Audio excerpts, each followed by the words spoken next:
Жители Коми с нарушениями зрения смогут самостоятельно проголосовать на грядущих выборах депутатов Госдумы.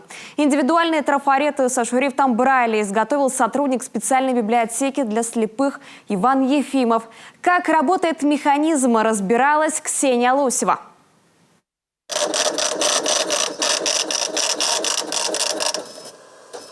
Несколько секунд, и вордовский текст превращается в точки, а после его можно распечатать на специальном принтере. Оборудование для республики, можно сказать, уникальное. Выпуск таких в мире небольшой. А потому осваивать технику здесь, в библиотеке имени Брайля, сотрудникам пришлось самостоятельно. Сам процесс создания трафаретов несложный, зато результат открывает огромные возможности для людей с нарушениями зрения. К выборам Иван Ефимов приготовил сразу 25 комплектов трафаретов бюллетеней.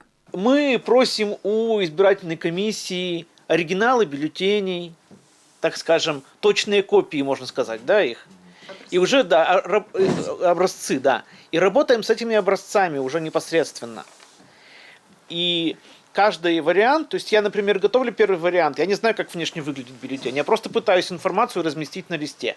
Текст трафарета полностью соответствует тексту бюллетеня для голосования. 2 листа А4 соединяют вертикально, затем заготовку склеивают и вручную вырезают отверстия.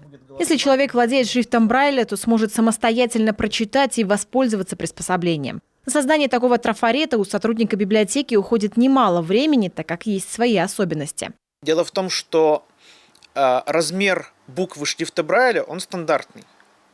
Его нельзя ни уменьшить, ни увеличить. Нельзя уменьшить, скажем, расстояние между буквами, оно тоже стандартное. Соответственно, бюллетень достаточно небольшой, а информации на нем, соответственно, много. Приходится каким-то образом эту информацию оптимизировать, оставлять только самое важное.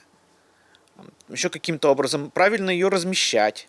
Впервые такие трафареты для незрячих избирателей Иван Ефимов изготовил 9 лет назад по просьбе регионального избиркома. В 2020-м к такой важной инициативе подключились и районы. В этом году специальные трафареты помимо Сыктывкара отправятся в Ухту, Инту, Сыктывдинский и Карткиросский районы. Сбор информации о тех, кто нуждается в такой помощи в республике, будет вестись и после выборов. Ксения Лосева, Вячеслав Беспалов, телеканал Юрган, Сыктывкар.